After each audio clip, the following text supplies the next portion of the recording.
আসসালামু আলাইকুম, সবাই কেমন আছেন? ইতালির আলতাবিলে মিলিশিয়াস শহর থেকে সবাইকে স্বাগতম।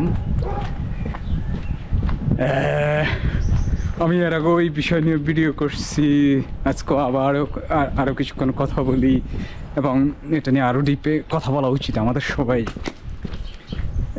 প্রচুর স্টুডেন্ট আসতেছে দালালের মাধ্যমে অথবা এজেন্সির থ্রুতে, ওরা ইউরোপে আসতেছে পড়াশোনার জন্য এবং শুধু আসতেছে না, এর সাথে প্রচুর এক্সপ্লয়টেশনেরও গল্প তৈরি হয়। আমি প্রতিনিয়ত এই গল্পগুলো শুনি স্টুডেন্টের কাছ থেকে এবং ওদের কথা শোনার চেষ্টা করি। নিজের কাছেও মাঝে মাঝে খারাপ লাগে যখন এজেন্সি বা দালালের থ্রোতে আইসা প্রচুর টাকা খরচ করে, 6 লাখ 7 লাখ, এবং দুই পক্ষই মানে যেই পক্ষ এই সুবিধাটা বিদেশ আসতেছে এই পক্ষ ওদেরকে জিজ্ঞেস করে না যে আপনি এই টাকাটা কোথায় যাইতেছে, এটা কি শুধুই আপনি নিতেছেন না পে করতে হবে এই টাকাটা। ওকে, তো দুই পক্ষই এখানে সচেতনভাবে অচেতনতার ভান ধরে। এক পক্ষ এক্সপ্লয়েট করে আরেকজনের নীরবতার সুযোগে ভীষণ টাকার লেনদেন এখানে।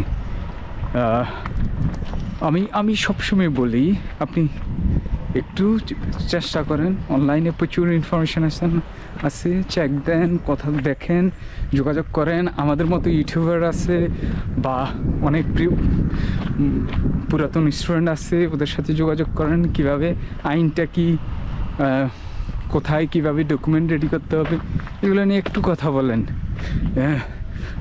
আমার মনে হয় না খুব বেশি সময় লাগবে এটা নিয়ে কথা বলতে বা চিন্তা করতে।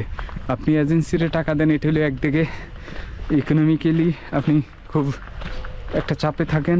2, টাকা দিয়ে যে সব কাজ হইতেছে বিষয়টা এরকম না, আপনি ওই জায়গাও মানসিকভাবে হ্যারাসমেন্টের শিকার হন। 3, এখানে এসে ভীষণ একটা ফাইট দিতে হয় যে টাকা দিলাম, কিন্তু আলটিমেটলি বিষয়টা আপনার হাতে আসে, বিষয়টা এরকম না, বরং এখানে এসে অনেক আপনাকে ঝামেলা পোহাইতে হয়।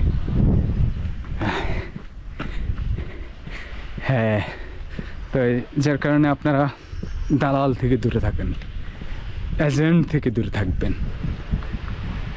এজেন্টকে না বলুন, দালালকে না বলুন। আমাদের প্রচুর পুরাতন স্টুডেন্ট আছে যারা এখানে দালালি করে, এদের থেকেও দূরে থাকবেন। মানে আমরা বলি না যে কাকের মাংস খায় না, কিন্তু বাঙালির নিজের মাংস খায়, রক্ত খায়। এদের খাসালত চেঞ্জ করা সম্ভব না, কিন্তু আপনি আপনার জায়গায় দালালের কাছে যাবেন না আর কি। সবার জন্য শুভকামনা, ভালো থাকবেন। কিছু জানার থাকলে আপনারা নিশ্চয়ই জানাবেন, কথা হবে। সবাই ভালো থাকুন, নিরাপদে বাহিরে পড়তে আসুন। বিদায়।